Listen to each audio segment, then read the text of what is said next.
कर सकोगे तो तभी तुम्हें कोई प्यार करेगा। ऐसे रिश्ते दिलों में प्यार लेकर बसते हैं जहाँ नफरत और जलन के लिए कोई जगह ही नहीं होती। हम सभी के जीवन में रिश्ते बेहद महत्वपूर्ण होते हैं। कुछ रिश्ते हमें जन्म से ही मिले होते हैं तो कुछ रिश्ते हम खुद बनाते हैं। वहीं ज़रूरी नहीं कि हम हर रिश्तों को खुश रख सकें या फिर दुखी की घड़ी में सभी रिश्ते हमारे साथ हों। कभी कभी करीबी रिश्तों में भी आपसी मतभेद की वजह से कड़वाहट पैदा हो जाती है, तो कई बार रिश्तों के टूटने तक की नौबत आ जाती है। रिश्ते बड़े नाजुक होते हैं, इसलिए हमें अपने रिश्तों को मजबूत बनाने के लिए प्रयास करना चाहिए और उनकी अहमियत को समझना चाहिए। अपने रिश्तों को बारिश की तरह ना बनाएं जो आई और गई, बल्कि रिश्ते ऐसे बनाएं जो हवा की तरह हमेशा आपके संग रहे।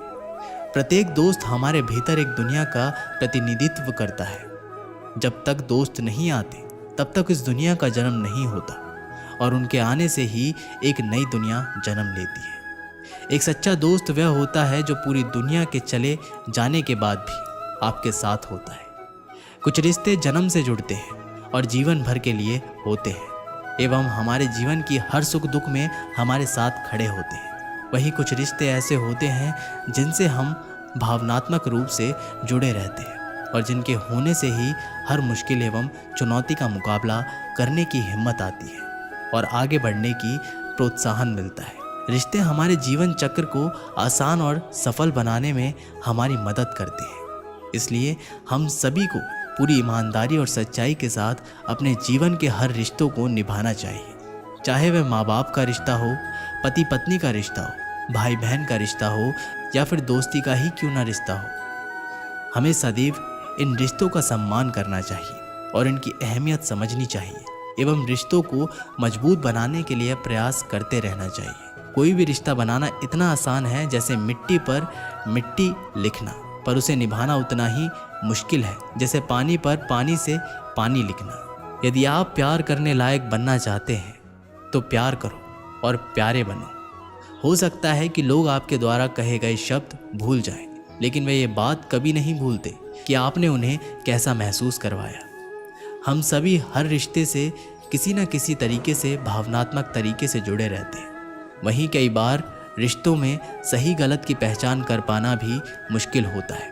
अच्छे बुरे के चक्कर में हम उलझते चले जाते हैं और रिश्ते बिगड़ जाते हैं, जिसकी वजह से इंसान बुरी तरह टूट जाते हैं। वहीं कई बार तो लोग रिश्ते टूटने की वजह से डिप्रेशन तक का शिकार हो जाते हैं। इसलिए ऐसी नौबत नहीं आए और हमें वक्त रहते रिश्तों की कद्र करनी सीखनी चाहिए एवं अपने रिश्तों को और भी अधिक खूबसूरत बनाने की कोशिश करनी चाहिए। एक बार की बात है, एक राज्य का राजा था। उसे शिकार करने का बहुत ही शौक था। एक दिन वह राजा अपने सरदार और कुछ सैनिकों के साथ शिकार के लिए जंगल की ओर निकला। वह काफ़ी दूर तक शिकार की खोज में चले गए। ज़्यादा दूर तक चलने से भी सभी को प्यास लगने लगी। सभी ने जंगल में पानी खोजना शुरू किया। फिर एक सैनिक को रास्ते पर एक कुआं दिखाई दिया।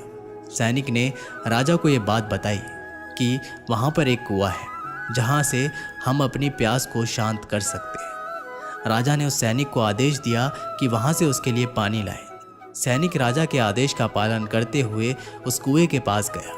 वहाँ पर सैनिक ने देखा कि एक नेत्रहीन वृद्ध व्यक्ति रास्ते से जाने वाले लोगों की जल सेवा कर रहा है। सैनिक उस नेत्रहीन वृद्ध व्यक्ति के पास गया और बोला, ए पनिहारे, एक लोटा पानी दे, हमें कहीं आगे ले जाना है। ये सुनकर उस वृद्ध व्यक्ति ने जवाब दिया, यहाँ से चला जा मूर्ख, मैं ऐसे लोगों को पानी नहीं पिलाता। ये सुनकर सैनिक तुरंत वहाँ से चला गया। ये बात सैनिक ने राजा के सरदार को जाकर बताई। फिर सरदार उस नेत्रहीन वृद्ध व्यक्ति के पास गया और कहा, ए बूढ़े, हमें प्यास लगी है, एक लोटा पानी दे।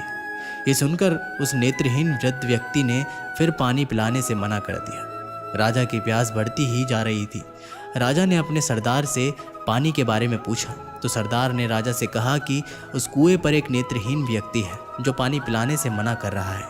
ये सुनकर राजा अपने सैनिक और सरदार के साथ उस नेत्रहीन वृद्ध व्यक्ति के पास जाता है।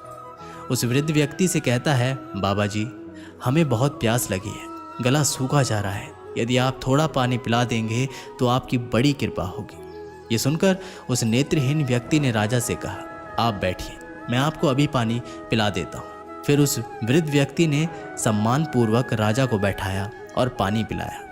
पानी पीने के बाद राजा ने उस वृद्ध व्यक्ति से पूछा कि आपको कैसे पता चला कि ये सैनिक व सरदार है और राजा मैं हूँ? तो इसका जवाब उस व्यक्ति ने बहुत ही अच्छे शब्दों में दिया।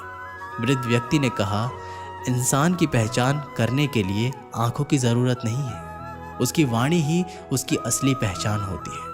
ये सुनकर वहाँ पर मौजूद सरदार व उस सैनिकों को शर्म महसूस हुई। हमें ये प्रेरणा मिलती है कि जीवन में वाणी से बढ़कर कुछ नहीं है।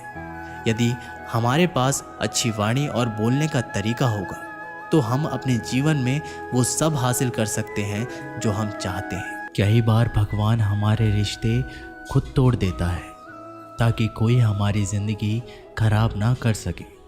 दुनिया में सबसे खुश लोग वही हैं जो ये जान चुके हैं कि दूसरों से किसी भी तरह की उम्मीद करना बेकार है। ज़िंदगी में थोड़ा दुखी भी होना ज़रूरी है। हमेशा सुख मिलता रहेगा तो आप कभी भी ज़िंदगी में आगे नहीं बढ़ पाओगे। ये गलत सोच है इंसानों की कि एक अकेला इंसान क्या कर सकता है। पर देखो ज़रा उस सूरज को जो अकेला ही सारी दुनिया को रोशन करता है। भाग्यशाली वो नहीं होते जिन्हें सब कुछ अच्छा मिलता है, बल्कि भाग्यशाली तो वो होते हैं जिन्हें कुछ भी मिलता है उसे वो अच्छा बना लेते हैं। गीता में लिखा है, जब इंसान की ज़रूरतें बदल जाती हैं तब उसके बात करने का तरीका भी बदल जाता है। फ़ायदा सबसे गिरी हुई चीज़ है, लोग उठाते ही रहते हैं। हारता वो है जो शिकायत बार बार करता है और जीतता वो है जो कोशिशें 1000 बार करता है। जिस इंसान को हम बेहद प्यार करते हैं वही इंसान हमारा सबसे ज़्यादा फ़ायदा उठाता है, क्योंकि वो इंसान जानता है कि हमारी कमज़ोरी क्या है। इतने समझदार बनो कि किसी को माफ़ कर दो, लेकिन इतने बेवकूफ़ मत बनो कि धोखा देने वाले पर दोबारा विश्वास कर बैठो। उम्मीद मत छोड़ना, कल का दिन आज से बेहतर होगा। ज़िंदगी में उस लेवल तक पहुंच जाओ कि लोग आपको खोकर पछताए। जीवन में कभी भी किसी से अपनी तुलना मत कीजिए। आप जैसे हो सर्वश्रेष्ठ हो, क्योंकि ईश्वर के हर एक रचना सर्वोत्तम होती है। खुद को किसी से कम समझना ईश्वर की रचना का अपमान है। इंसान का मन ही उसका सबसे बड़ा दुश्मन है और उसका सबसे बड़ा दोस्त। यदि मन आपसे जीत जाता है तो वह आपका दुश्मन बन जाता है, और यदि आप मन से जीत जाते हो तो वो आपका सच्चा दोस्त बन जाता है। यदि कोई आपको नज़रअंदाज कर दे तो बुरा मत मानना, क्योंकि लोग अक्सर अपनी हैसियत के हिसाब से चीज़ों को नज़रअंदाज करते हैं। उन लोगों के पीछे कभी मत भागना जिन लोगों को आपकी कोई परवाह नहीं। श्री कृष्ण कहते हैं, गलती हर इंसान से होती है, लेकिन गलतियां सुधारना वही इंसान कर सकता है जो दिल का साफ होता है और रिश्तों को खोना नहीं चाहता। जिंदगी का सबसे बड़ा थप्पड़ किसी से की गई उम्मीद मारती है। कभी कभी इंसान ना टूटता है ना बिखरता है, बस हार जाता है, कभी खुद से तो कभी किस्मत से तो कभी अपनों से। हर जिंदगी में खुद को समय ज़रूर दें, क्योंकि आपकी पहली ज़रूरत आप खुद हैं। याद रखना कि ज़रूरत से ज़्यादा अच्छे बनोगे तो ज़रूरत से ज़्यादा इस्तेमाल किए जाओगे। रिश्ते चाहे कितने भी बुरे क्यों ना हो, उन्हें कभी मत तोड़ना, क्योंकि गंदा पानी प्यास बुझाने के काम नहीं पर आग बुझाने के काम ज़रूर आता है। ज़माना जब भी मुश्किलों में डाल देता है तो परमात्मा हज़ारों रास्ते निकाल देते हैं। विश्वास करने वाले से ज़्यादा बेवकूफ़ विश्वास को तोड़ने वाला होता है, क्योंकि वह सिर्फ एक छोटे से स्वार्थ के लिए एक अच्छे इंसान को खो देता है। भलाई करते रहो पानी की तरह, बुराई खुद ही किनारे लग जाएगी कचरे की तरह। जब कोई समझे ना तो उसे समझाने की ज़रूरत ही क्या है, और जब कोई माने ना तो उसे बताने की ज़रूरत क्या है। सच्चे दिल से किसी ज़रूरतमंद की मदद करके तो देखो। अगर दिल को सुकून ना मिले तो कहना, जिसे जाना है उसे जाने दो। वो अगर आज रुक भी गया तो कल चला ही जाएगा। इंसान को इंसान से दूर कर देने वाली सबसे पहली चीज़ जुबान है, और दूसरी चीज़ पैसा है। जिन्हें सपने देखना अच्छा लगता है उन्हें रात छोटी पड़ जाती है, और जिन्हें सपने पूरे करना अच्छा लगता है उन्हें दिन छोटा लगता है। किसी की आदत देखनी है तो उसे इज्जत, और किसी की अगर फितरत देखनी है तो उसे आज़ादी दो। हर इंसान में कोई ना कोई प्रतिभा ज़रूर होती है, पर लोग अक्सर उसे दूसरे जैसा